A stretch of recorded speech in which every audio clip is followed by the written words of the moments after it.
Vamos lá, vamos começar agora uma próxima live. Sou Andréia Toledo, a mãe dos 11, como todo mundo conhece, casada com o Fábio Toledo. Sou Fábio Toledo, eu não sou o pai dos 11, eu sou o marido da mãe dos 11, tá bom? Então essa já é a nossa terceira live. A primeira a gente falou um pouquinho sobre a comunicação do casal. A segunda falamos um pouquinho da rotina. E essa nossa terceira que nós vamos falar das nossas crianças crescidas, que são os nossos adolescentes, né? Muito bem. Então vamos lá. Vamos falar um pouquinho como a gente encara essa adolescência. Vamos falar a parte prática, como é feito aqui em casa. E claro que a gente não é modelo para ninguém, a gente está apenas aqui para ajudar, porque já passamos por muitas dificuldades, é isso? Exatamente. Olha, eu tenho uma sobrinha adolescente, a Júlia, que acabou de entrar. Júlia, você vai assistir a live inteira aqui, Júlia? Ela quer saber o que a gente vai falar sobre a adolescência. Vai saber se a gente solta acesso ou não. Vamos lá, né? Queria falar um pouquinho de adolescente? Sim, vamos falar. Gente, Valquíria, você vai perder o voo, Valquíria. A Valquíria, mãe da Andréia, tá no aeroporto. Se você perder o voo por causa de ficar aqui na nossa live, eu não vou resolver esse problema pra você. Vamos lá. Muito bem, então vamos falar de adolescente. Posso bisbilhotar no celular? Essa história, olha, se pode, nós vamos falar daqui a pouco, mas eu já morri de vontade de fazer isso. Sempre, isso é uma tentação constante. Se o pai morre de vontade, imagina a mãe. Claro que a gente tem muita vontade, muita curiosidade para saber aonde eles estão navegando, o que eles estão conversando, com quem estão conversando. Isso é normal, a gente tem essa inquietação com os nossos filhos. Exatamente, mas pode ou não pode? Como encarar esse problema? Olha, vocês depois nós vamos sugerir o nosso site, a gente já pode falar já, né? Sim. O www.familiaeeducação, com C cedilha e tio mesmo, familiaeducação.com.br. Hoje a gente colocou também um link no nosso site para o nosso blog, que já tem lá artigos escritos semanalmente ou quinzenalmente desde 2005, então tem bastante coisa lá. E logo a Flaviana vai colocar o artigo pra gente, logo um artigo sobre o tema da live passada e dessa live já está lá também, sobre esse tema agora de bisbilhotar no celular dos nossos filhos. Você escreveu um artigo bom sobre isso. Exatamente. E o que, bom é nos seus olhos e vamos deixar para vocês. Meus olhos são críticos, então está muito bom. Escrevi o que a gente pensa sobre esse ponto, mas olha, eu gostaria de começar essa é uma explanação um pouquinho teórica, eu tenho um pouquinho de paciência para vocês, com uma explanação um pouco teórica, mas que ajuda a gente a construir junto o raciocínio. Nós não vamos falar se pode ou se não pode. Nós vamos construir um raciocínio, nós vamos refletir juntos sobre essa questão. E para responder posso ou não posso bisbilhotar no celular, ou posso ou não posso fazer tal coisa, até que ponto respeitamos a liberdade dos nossos filhos, convém a gente enquadrar bem a nossa missão de mães e de pais, porque isso está muito relacionado com a nossa missão. Nós, Andréia e eu, gostamos de encarar a maternidade e a paternidade como, olha, cada criaturinha que nasceu dessa barriga aqui, que surgiu, é uma mostra de confiança de Deus em nós. Um filho é sempre um grande dom, é uma demonstração enorme de que nos confia. E nos confia essa criatura para cuidar, para educá-los, no fundo, para conduzi-los à missão que eles também têm. Então, se a gente considerar que os nossos filhos, antes de serem nossos filhos, são filhos de Deus, e que nós cooperamos com Deus nessa sublime missão de educar essas criaturas livres para exercer bem a sua liberdade, se a gente partir dessa premissa, isso por si só resolve muitas dúvidas. Uma vez alguém me perguntava, numa palestra, algo semelhante a isso, só que a mãe queria mais. Ela queria saber tudo o que se passa na vida dos filhos. Eu preciso saber de tudo, senão eu não consigo educar bem. Eu falei, olha, talvez a gente precisa recordar um pouquinho uma primeira aula de catecismo em que a gente pergunta lá quem é Deus, né? Falei, nossa, mas tem a ver falar isso? Quem é Deus, né? Falei, Deus é um ser onipotente, onipresente e onisciente. Às vezes as mães, os pais também, querem esses atributos para educar os filhos. Ou seja, eu só vou conseguir educar aquela minha filha, aquele meu filho, especialmente o adolescente, se eu tiver o dom da onipresença, eu vou estar presente em cada minuto das vidas deles, e se eles se afastam um pouquinho, eu já quero saber onde está, celular, mando uma foto, faz uma live aí com o papai e com a mamãe para eu ver onde vocês estão. Ou seja, a gente se vale da tecnologia para tentar obter o dom da onipresença. E também a onipotência, se eu pudesse, uma onipotência é até distorcida, eu quero controlar, eu quero conduzir para onde for, e eu quero ter a onisciência. E por isso eu preciso bisbilhotar no celular, porque como a vida deles se dá quase que, não só exclusivamente, mas em grande medida, tudo o que eles fazem, o que eles pensam, com quem eles se relacionam, passa pelo celular, se eu entrar ali, eu vou ser onisciente. Simples assim. Ponto. Já resolvemos o problema de como educar bem. Ou seja, entrar no celular, eu vou saber de absolutamente tudo e, portanto, posso educar bem. Só que não. Só que não. Por quê? Porque acho que nós não precisamos saber de tudo para educar bem. Nós temos uma seguinte premissa. André e eu já conversamos bastante sobre esse assunto e nós chegamos à seguinte conclusão. Se nós somos pais atentos, né? Nada cai do céu. Pais atentos, o filho, aquela filha, aquele filho, é objeto de pauta da nossa reunião do Conselho Superior da Família. Nós já falamos em live anterior sobre as reuniões do Conselho Superior da Família, mas a gente sempre volta a esse tema. Então, aquela filha, aquele filho, entra na pauta da reunião do Conselho da Família. Nós estamos observar o quê? Como chegam, se estão felizes, se estão com brilho nos olhos. A alegria, a felicidade, nós já falamos em outra ocasião, né, meu amor? A alegria é uma bússola. Cada ser humano que povoa o planeta tem uma missão. Todos nós temos uma missão. E a alegria, nesse sentido, é uma bússola. Ou seja, se estamos no caminho, se estamos seguindo a nossa missão, o indicativo de que estamos bem é a alegria. Ou seja, então nossos filhos estão alegres, estão com um brilho nos olhos, isso é um bom indicativo.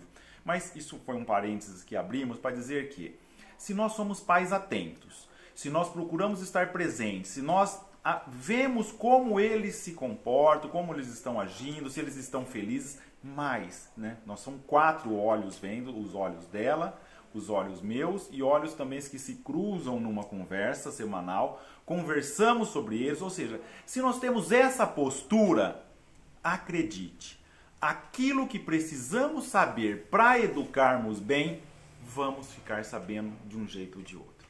Ou seja, mães e pais atentos, uma hora ou outra terão os fatos que eles precisam saber para educar bem. Não precisa invadir o celular, não precisa bisbilhotar no celular. Vamos adquirir esse conhecimento por outros meios. E por quê? Com profundo respeito à liberdade, com profundo respeito à intimidade. Lembra que a gente partiu daquela premissa de que nossos filhos, antes de serem nossos filhos, são filhos de Deus. E Deus age conosco como? Com respeito à liberdade, com delicadeza, às vezes nos deixa errar para aprender com os nossos erros e depois acertar. Olha, esses atributos nós tomamos emprestado também. Afinal, o negócio não é exclusivamente nosso. Nós estamos cooperando com Deus nessa missão de educar os nossos filhos, de modo que nós temos que ter essa mesma delicadeza, ter esse mesmo respeito pela intimidade, esse mesmo respeito pela liberdade.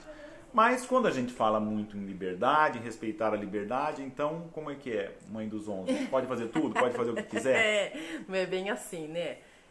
Existem regras da casa, existem regras da uma família, da moral da família. Então isso tem que ser respeitado. A gente fala em liberdade, em que eles possam escolher entre outras coisas. Por exemplo, arcar com a consequência de alguma coisa. Isso é respeitar a liberdade. Claro que nós mães queremos pôr todo mundo debaixo da asa, né?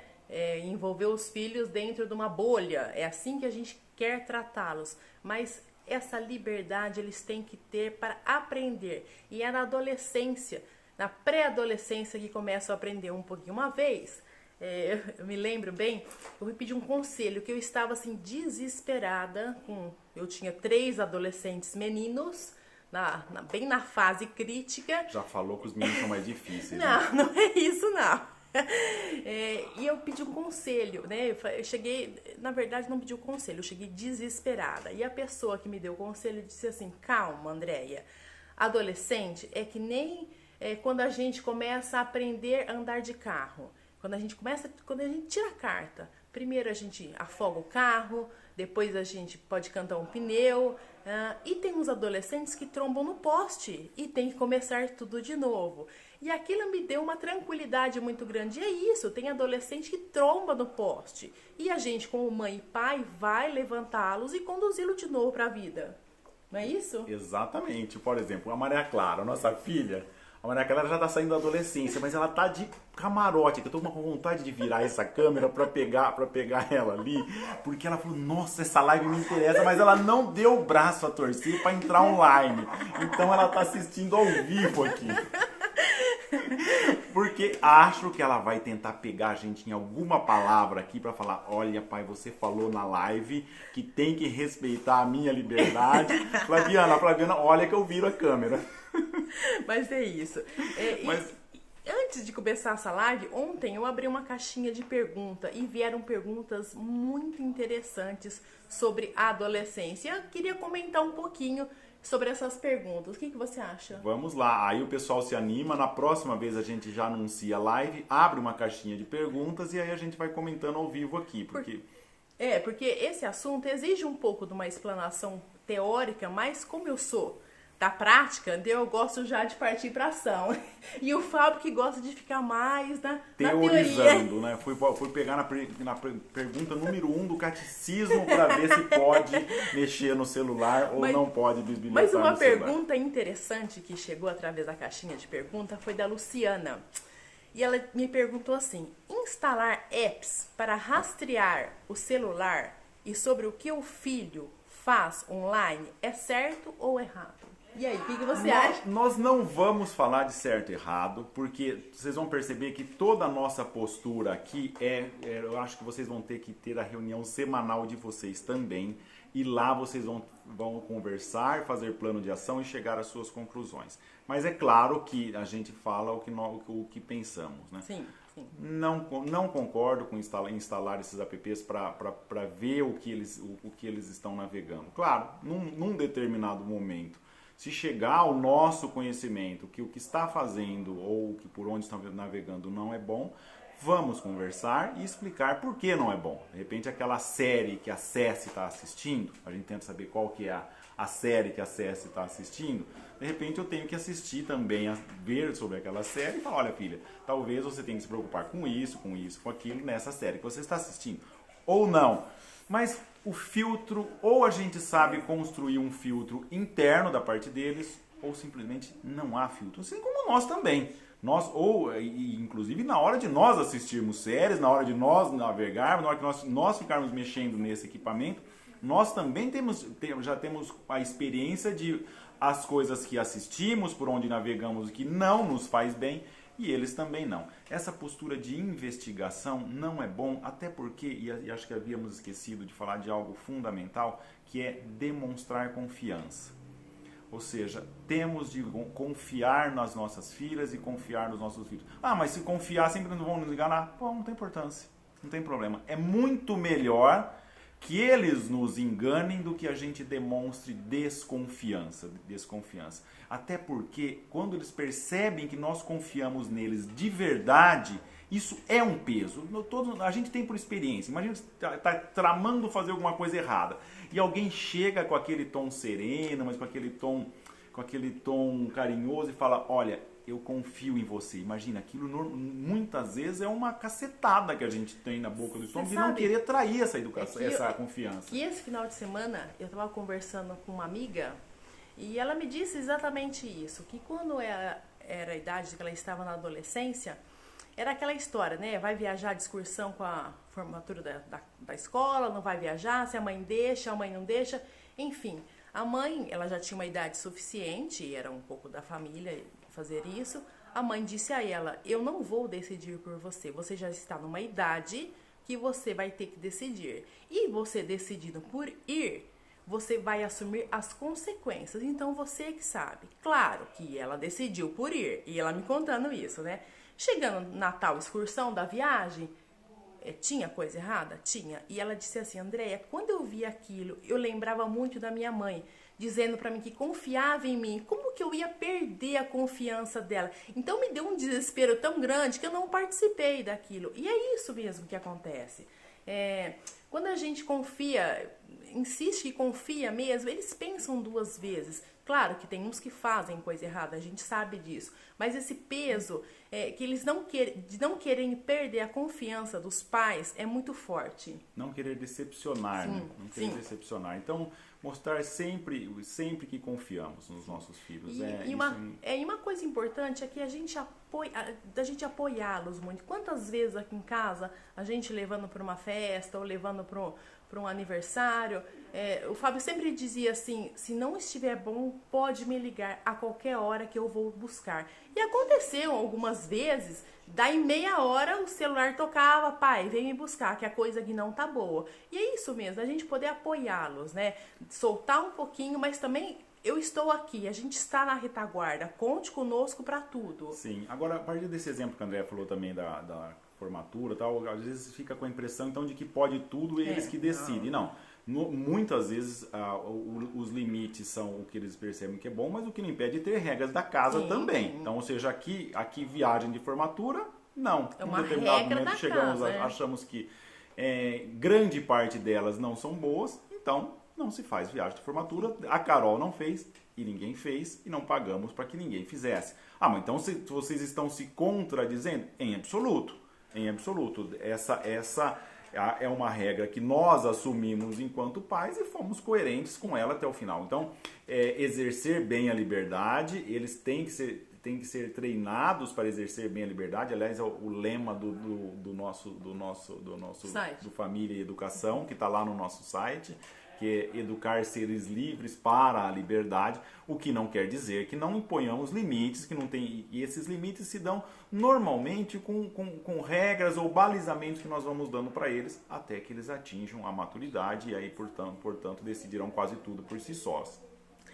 E outra pergunta bem interessante que a Luciana também fez foi quando liberar as redes sociais? Eita. Aí uma perguntinha bem... Liberdade e responsabilidade. Tem que ter um feeling, não tem uma idade certa para isso. A Césia acabou de ganhar celular para trabalhar, por exemplo, trabalhar aqui com a gente. Então ela está lá, tem o seu celular, com os seus 13 anos acabou de ganhar. Mas tem algumas regras. Alguém me disse que ela ficou sem ele por umas 24 horas. Eu não sei qual que foi a regra que descumpriu, foi burlada. Mas, exatamente, mas liberdade com responsabilidade. Não tem resposta pronta para vocês, a resposta tem que vir num plano de ação em que se conversa os dois e sente até quando é que pode. E cada família é uma família e não existe uma receita pronta. Qual a idade certa para se ter um celular? Depende da regra da família, depende para que precisa, isso tudo depende. Cada família tem a sua regra. Nós temos a nossa e vocês têm a de vocês. Sim, uma regra que a gente tem também que serve muito diretamente para esses equipamentos eletrônicos em geral, olha, não temos nada desnecessário. Sim. Sempre, olha, eu quero um celular, eu quero tal coisa. Por quê? Porque isso é necessário. Ah, bom, agora eu estou indo para uma escola, vou ter que talvez pegar um transporte público, lá o telefone e a comunicação não é muito fácil. Bom, legal, perfeito. Está demonstrada a necessidade, vamos lá. Se não é necessário, eu quero porque é legal. Então, talvez não. Mas a pergunta não foi diretamente de equipamento eletrônico, mas quando entrar nas redes sociais, né? Mas a regra é a mesma. Demonstrou maturidade, está perdendo muito tempo com isso, estabelece-se horários, eventualmente, que possa estar para isso. Estabelece-se como também, né? Isso é conversado também, olha. É interessante porque a Rita, que mora lá na Holanda, fez uma pergunta bem interessante. Ela perguntou o seguinte: vocês concordam em colocar horário para uso dos eletrônicos, do celular, por exemplo? Sim, com certeza.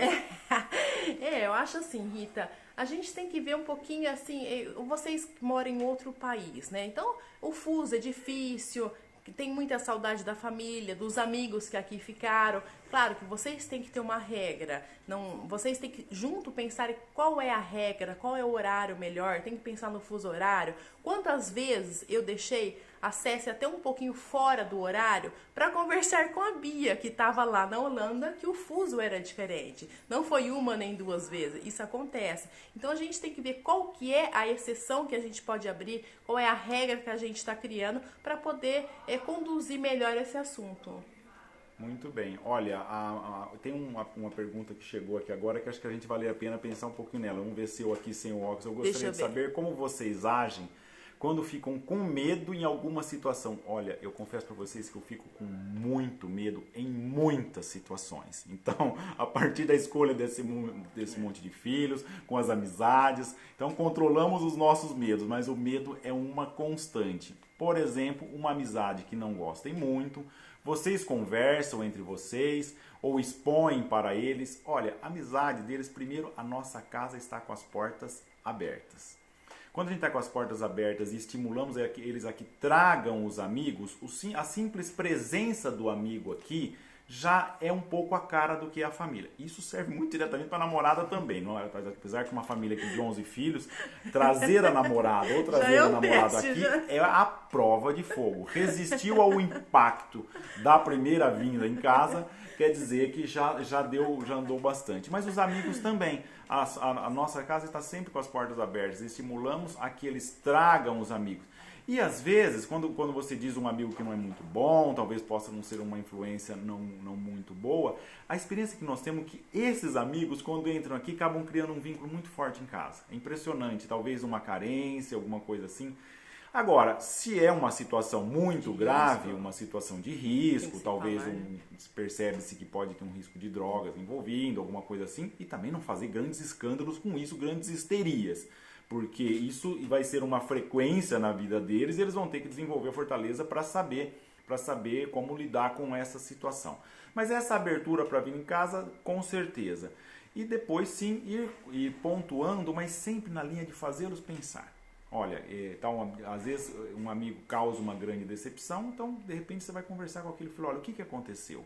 Puxa, mas ele te abandonou, ele te deixou, ou seja, nós soubemos de uma pessoa que nos contava de um filho já adolescente que tomou um porre terrível. E isso, de ficar jogado no chão, né? E isso por amigos, entre aspas, que tinha na época. Só que na hora que estava naquela situação, os amigos fugiram. Ou seja, deixaram ele naquela situação. O pai, muito sábio, tinha a faca e o queijo na mão. Falou, filho, você acha que esses amigos gostam de verdade de você? Você estava com eles, você passou mal, e o que eles fizeram?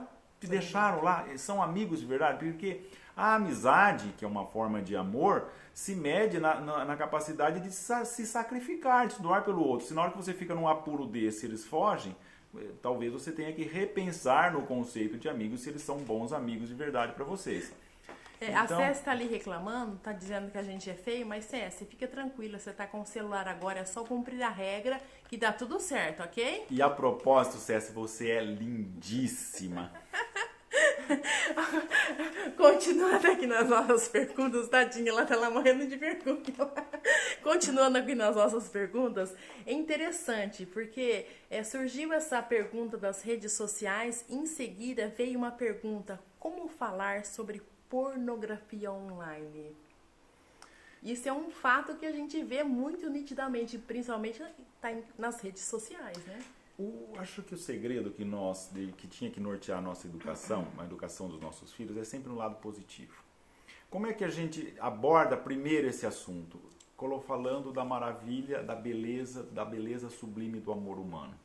Alguém dizia, um santo da nossa devoção dizia, que o leito conjugal é um altar. E é mesmo, porque a relação íntima, a relação sexual é maravilhosa. É criada por Deus, é um ato sublime de amor, de doação, de entrega. Então lembra quando a gente falava numa ocasião anterior, como falar, nós não falamos não, podemos falar disso depois também, como falar de como os filhos vêm ao mundo, como falar da concepção para os nossos filhos já pequenos. A regra é falar de relação sexual antes que eles ouçam de uma maneira distorcida com o amiguinho, seja lá com quem seja. Então o pai vai falar com o menino ali com seus 6, 7 anos, a mãe também vai falar com a menina muito cedo.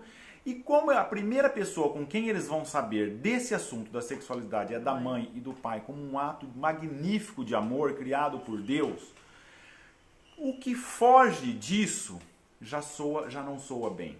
Porque se a gente deixa que eles aprendam o que é o sexo de uma maneira distorcida com um amiguinho ou alguém que não falou, que vai falar de uma maneira distorcida, às vezes, primeiro que eles olharão pra gente com desconfiança ou até com decepção, já que o pai e mãe faz isso. Sim.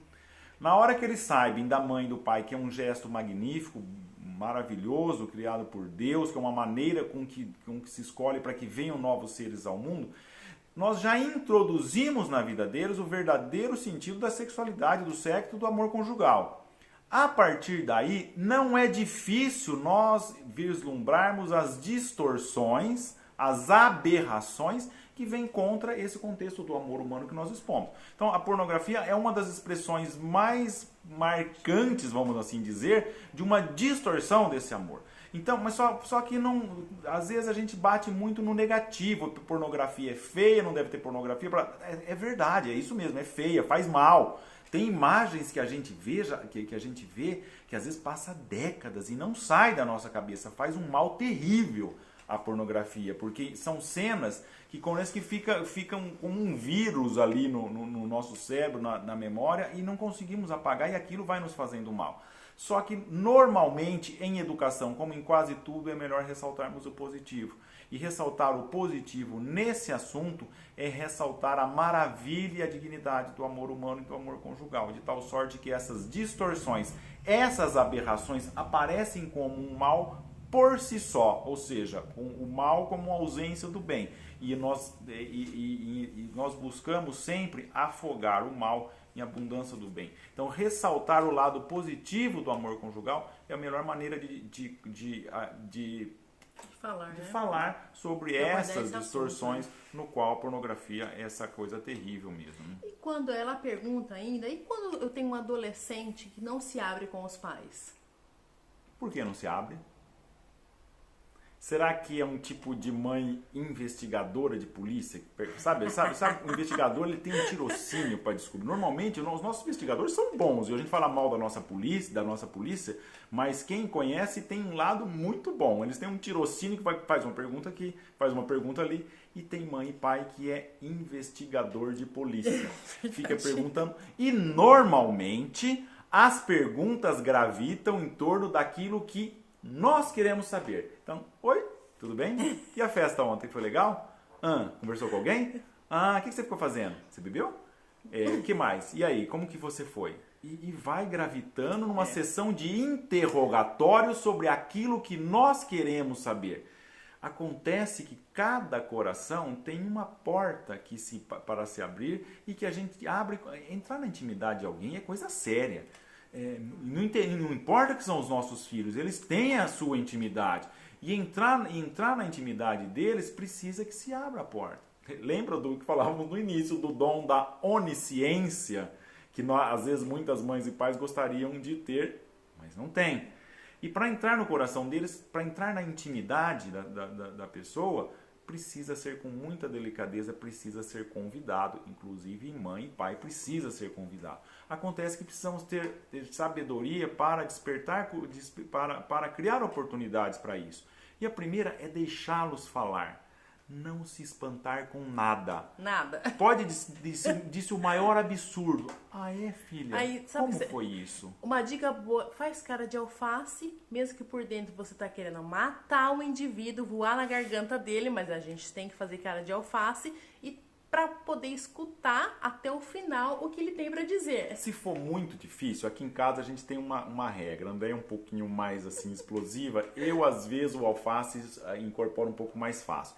Se o assunto é muito cabeludo, ela costuma sair, vem pro cantinho dela, fica ali fazendo uma meditação, uma, um pensamento positivo naquilo e deixa o mané aqui no campo de batalha. Às vezes eu preciso de pegar uma segunda taça de vinho, dependendo do tipo de assunto, mas as coisas acabam saindo muito bem. Em suma, deixe que eles falem. Não tenha pressa em dar a sua opinião. Mais ainda, se esforce para dar a sua opinião sobre esse assunto se eles perguntarem. Do contrário, ouça. Ah, falei disso, ouça. Isso. E ouça, e ouça. Se perguntarem, você fala. Ou, se perguntarem, você pergunta mais ainda. Ou seja, deixe que eles falam, deixem que eles se abrem e depois criar oportunidades, né? André tem dicas de como criar essas oportunidades. Uma dica boa é assim, é porque às vezes nós temos os adolescentes mais fechados mesmo e os outros nem tanto. Então, que a gente saiba respeitar um pouquinho. Mas pensar, será que eu gosto das coisas que ele gosta? Será que eu consigo ouvir uma música com ele aí? Será que eu consigo assistir uma série? Criar afinidade. Puxa vida, minha mãe e meu pai também se interessam porque eu gosto. Porque a gente tem mania de falar assim, abaixa isso, desliga essa porcaria que eu não aguento mais ouvir. Quer dizer, e a gente vai afastando eles um pouco. Eles vão ficando cada vez mais, o mundinho deles cada vez mais fechado. Então essas dicas são interessantes, né? Pra gente parar e pensar um pouquinho. Será que eu me aproximo dessa forma, entendendo que eles gostam dessas coisas, ou será que eu me afasto? E isso vai fazer com que ele se abra ou que ele se feche cada vez mais. Aí depende da sua postura. Fazer coisas juntos também, ou coisas juntos. Aqui nós temos um costume muito antigo, muito embora ultimamente eu estou um pouco relaxado com isso, antes era um pouco mais intenso. Eles estão cobrando, já estão me cobrando e eu vou retomar isso, de sair para almoçar. Então eu tenho um rodízio ali, uma vez por semana, uma vez cada filho, sai para almoçar com eles, né? E aí são momentos de descontração, mas também cuidado, né? Porque o almoço também não é sessão de inquisição. Ou seja, é para ser descontraído, mas vão surgir os assuntos naturalmente. Não vai ficar só se preocupando com a comida. O pequeno normalmente escolhe o McDonald's, o maior escolhe um local talvez um pouco que mais lhe agrada. Mas são momentos agradáveis em que se vai se estreitando a amizade, em que eles estão mais à vontade para falar. Criar essas oportunidades e abrir o coração com muita delicadeza. E uma dica boa também é que a gente ou tenha mais filhos ou não tenha um só, mas é não compará-los, que a gente tem um pouco dessa mania de achar que aquele que é mais rebelde, tá vendo seu irmão? Seu irmão não dá o trabalho que você dá. Então, machuca muito o adolescente fazer esse tipo de comparação. Tá vendo seu colega? Tirou tanto na prova, você não tirou. Por que você não é igual ao seu irmão? Então, meu Deus, risca isso, nunca falem isso. Essa comparação é algo que machuca bastante o adolescente, deixa eles cada vez mais para baixo e eles se fecham mesmo, não tem como. O adolescente ele vai se abrir se ele sente confiança. Se ele não sente confiança, você não consegue arrancar nada dele. Tem uma pergunta legal, olha, e sobre o abuso, né, para saber o que está... Todas são legais, né, que às vezes algumas a gente não consegue acompanhar. Assim, para o que está acontecendo, algo de errado, ou seja, de abuso. Você tem uma coisa que você me contou, né, que chegavam umas mensagens estranhas no celular. Tinha um filho aqui que às vezes comentava, que às vezes estava na rede social e chegava umas mensagens estranhas e, então era um alerta. Você recebe isso, mãe? Não recebo. Não, eu já bloqueei a pessoa. Então, o filho já está entendendo que aquilo já não é legal, que aquilo é uma invasão. mensagens às vezes em outra língua, porque vê o perfil que é um adolescente, um menino e uma menina e começa a tentar pegar eles mesmo por esse lado. Então, que a gente desde pequeno vai formando eles nessa fortaleza, né? Que eles vão perceber essas coisas muito nitidamente e eles vão cair se quiserem. Igual o Fábio dizia bastante, é a liberdade. Então, ele tem a liberdade de escolher ir pro bem ou ir pro mal. Claro que a gente vai falar. Sabe o que é legal a gente terminar essa live, que eu acho que já passou da hora da gente terminar? Uma pergunta que sempre assim, é a campeã que chega aqui pra mim, com que idade eles podem decidir, porque nós somos católicos, e com que idade eles podem decidir ir ou não à missa? Eu acho que isso é uma pergunta legal da gente terminar essa live e responder isso, porque assim, a gente sempre fala da liberdade, mas vocês entendam que liberdade não quer dizer faça o que quiserem, não é assim. Eles não decidem de um dia para o outro, às vezes eles não informam, às vezes vai acontecendo. E nós vamos percebendo que as coisas estão acontecendo. Então é hora de chamar um filho e perguntar o porquê, ou dar um toque, eu tô indo, você quer ir comigo? Nessa linha, sabe, de dar perguntar o porquê nesse sentido, nesse jeitinho que a gente faz, mas sempre respeitando. Olha, desculpe. Falando da liberdade e responsabilidade, eu gosto sempre de uma história. Tinha duas moças, elas estavam num acampamento, uma de mais idade, outra uma mais jovem. E estavam lá numa conversa de amigas, de confidência, e a mais jovem se queixou com a mais velha, dizendo o seguinte: olha, meus pais não me dão liberdade, não deixam eu fazer o que eu quero. E o ambiente, aquele ambiente de campo, facilitava um pouco a reflexão, e eles estavam bem na nascente de um rio. Ali tinha uma nascente. E aquela amiga mais velha, que queria ajudá-la, teve uma sacada que foi muito interessante. Ela falou: tá vendo essa nascente aqui? A água, esse fio de água, ele corre e as duas margens estão muito próximas uma da outra. Aí ali embaixo aquilo vira um riacho, depois esse riacho desemboca num rio maior, esse rio maior desemboca num outro rio que deságua no mar. De certo modo, é isso que acontece com liberdade e autoridade dos pais. Ou seja, quando eles são muito pequenos, eles vão nos recorrer a gente em tudo. Posso chupar um pirulito? Posso não chupar um pirulito antes do almoço? Isso pode, isso não pode? Ou seja, as duas margens estão muito próximas, estão muito apertadinhos ali, um pequenininho, está muito apertadinho o que pode, o que não pode, que a gente com carinho vai conduzindo e essas margens vão se alargando. Quando vão ficando maiores, o limite entre um lado e outro, eles transitam livremente entre essas duas margens, até que ganham a liberdade, saem de casa, chegam no mar. E essa amiga também fazia notar que num trecho do rio em que a margem ela era um pouco tênue e a água resvalava para fora. Quando faltava a margem, a água caía para fora e apodrecia, não chegava no mar.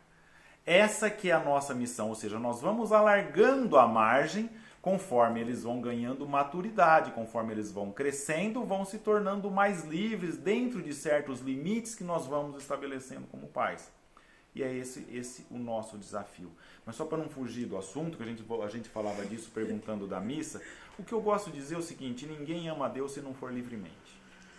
Às vezes eles entendem o que é o culto, entendem aquela parte, entendem o que é a consagração. A gente fala: na missa Jesus volta a morrer na cruz por você. Bom, tá bom, mas como é que é isso? Às vezes, precisa explicar melhor, às vezes nem explicando não querem ir. E aí com toda a paz do mundo, naquela situação de que nós não estamos no controle. A gente tem uma missão que nos foi confiada e a gente coopera com ele nessa missão que nos foi confiada. É claro, os pequenos não podem ficar sozinhos em casa, inclusive se a gente for ao supermercado. Então, nós vamos à missa, a opção é ir onde nós vamos. Um pouco maiores também, vocês não simplesmente não ficam em casa, se nós vamos à missa, vão à missa com a gente. Você já tem uma certa autonomia, tenta explicar, dizer o que é bom, que a gente tem várias horas de uma semana e a gente tem só uma hora para agradecer, às vezes tenta explicar, e se não quer, o que acontece? Nada. Com essa tranquilidade de assim como nós vamos livremente, porque nos faz bem, porque queremos agradecer, porque queremos dar graças por esse bom, se eles não conseguirem fazer isso livremente, que não faça e fique com toda a paz do mundo. No momento certo, voltarão, todos voltam. Aliás, até um dos filhos nossos que não participam, está um pouco afastado. E é gostoso notar um dia que ele resolveu ir com a gente e os atos de piedade ele estava tão fortes, assim, ele estava simples. Eu via ele lá, apesar de fazer, sei lá, meses ou mais de ano que não ia, estava muito à vontade, era um estar à vontade de alguém que voltou para a casa do pai. Parecia nitidamente isso. Não era um estranho que estava chegando ali, mas alguém que estava retornando. Então nós vamos encerrar essa live, porque senão a gente fica aqui a noite inteira falando dos nossos adolescentes. Podemos voltar e falar mais um pouquinho, vocês podem mandar perguntas, até nos ajuda a preparar, se vocês têm dúvida dos assuntos, ajuda a nos preparar para as outras lives que a gente consiga fazer. E também essa live vai ficar gravada e depois ela vai para o nosso canal do YouTube. Vai para o canal do YouTube, Família e Educação. Vai lá, dá um joinha, você é blogueira, né? Andréia, mãe dos 11, é a blogueira. Eu já estou aprendendo a ficar blogueiro também, então vai lá, curte o Família e Educação no YouTube. O nosso site www.familiaeducação.com.br e no nosso site você vai encontrar lá um ícone vai para o blog. O blog já tem mais de 1000 artigos publicando, vocês podem procurar os nossos artigos por tema, por temas ali, ou seja, do nosso site vai para o blog, vai para o YouTube, vai para o Insta da Mãe dos 11, vai também para SoundCloud, Assunto de Família. Já temos mais de 22 podcasts sobre temas que nós falamos aqui. Enfim, a gente pode estar junto com vocês em vários desses aspectos das redes sociais, compartilhando as nossas experiências. Alguém está perguntando aqui sobre o assunto da próxima live. Nós não temos um assunto fechado ainda para fazer uma próxima live. A gente, assim que tiver, avisa vocês. Claro que a sugestão é muito boa, poupa um pouquinho a gente de saber o que vocês querem saber um pouquinho mais. Claro, repito, que nós não somos modelos, nós não sabemos mais do que ninguém. Só que nós passamos um pouquinho mais, talvez, do que vocês, então a gente quer compartilhar isso com vocês mesmo. Estamos aqui só para compartilhar essas nossas experiências, saber onde nós erramos, muito mais do que acertos, um pouquinho de acerto a gente compartilha com vocês. Esse é o nosso propósito aqui. Então tá bom, gente. Obrigada por tudo, obrigada por ficarem aí, aguentando a gente um pouquinho. E aí, se vocês quiserem, tem um link lá na minha bio, tem um link que vai direto pro nosso site, né? Até mais, boa noite.